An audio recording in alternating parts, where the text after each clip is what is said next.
तो जैसा कि हमने बताया था आपको कि यहाँ पे मैंने आपको एक डाटा बनाने के लिए मैंने बोला था, ये डाटा जो है बनने के रेडी हो चुका है। चलिए हम लोग बात करते हैं इस पे, डाटा पे क्या क्या इसमें मेंशन करना है, ठीक है।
तो चलिए मैं आपको बताने जा रहा हूँ यहाँ पे कि कैसे होता है। देखिए मैंने आपको बताया था कि जो गैसेस का एक्सचेंज होता है वो दो जगह होता है, एक लंग्स में होता है, दूसरा टिश्यू में होता है। तो लंग्स जो होता है ब्लड, लंग्स और ब्लड के बीच में होता है, वहाँ टिश्यू और ब्लड के बीच में होता है। तो मैंने आपको पहले बताया इसमें जो लंग्स और बात करते हैं दोनों की, तो दोनों में जो होता है वो डिपेंड करता है कंसंट्रेशन। पहला जो है कुछ फॉलोइंग फैक्टर्स हैं जो कि फैक्टर्स यहाँ पे बताया गया था। पहला प्रेशर ग्रेडियंट के कारण जो होता है गैसेस का एक्सचेंजेस होता है, और दूसरा सॉल्युबिलिटी के कारण होता है गैसेस का एक्सचेंज, कि कितना सॉल्युबल है, कौन सी गैसेस कितना सॉल्युबल है।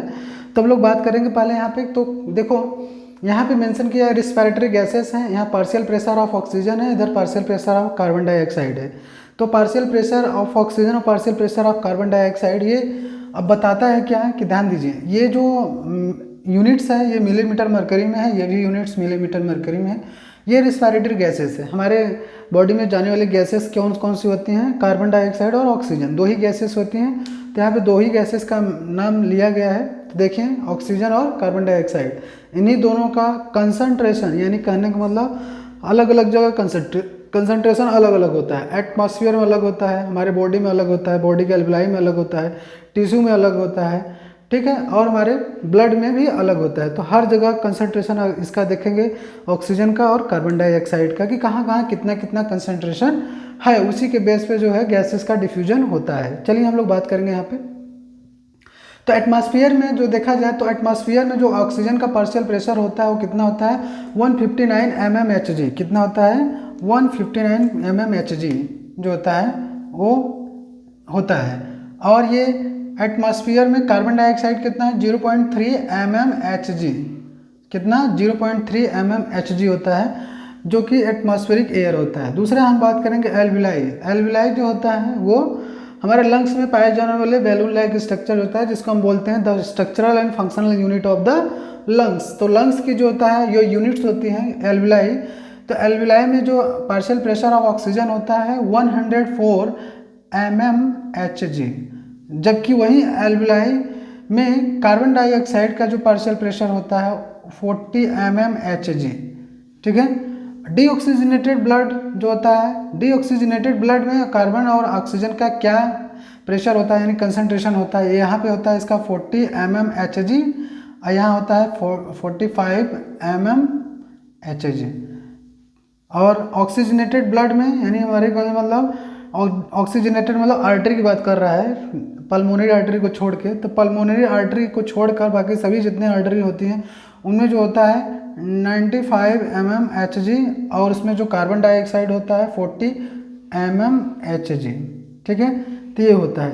अगर बात करेंगे टिश्यू, तो टिश्यू में जो ऑक्सीजन का प्रेशर होता है 40 mmHg, और ये कार्बन डाइऑक्साइड का जो होता है 45 mmHg। चलिए देखते हैं, देखिए कहाँ पे प्रेशर ज़्यादा होता है। तो मैंने आपको यहाँ पे एक फिगर ड्रॉ किया हूँ रफली आपको समझाने के लिए।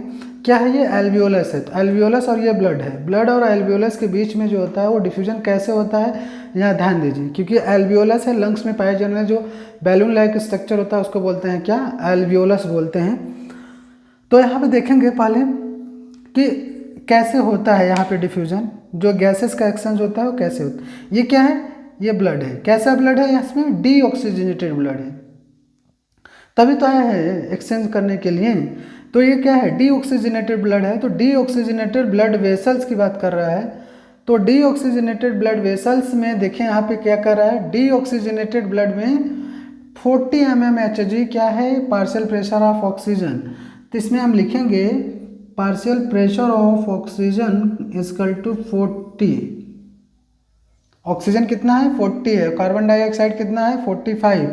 तो ये लिखेंगे कार्बन डाइऑक्साइड का पार्शियल प्रेशर 45, ठीक है, डीऑक्सीजनेटेड ब्लड में 40-45। तो देखिए यहाँ पे प्रेशर क्या है, 40 है, इसका 45। अब इसी में एल्विलाई में देखेंगे तो एल्विलाई देखिए ये है एल्विलाई। एल्विलाई में जो होता है वो कंसंट्रेशन कितना है ऑक्सीजन का, 104।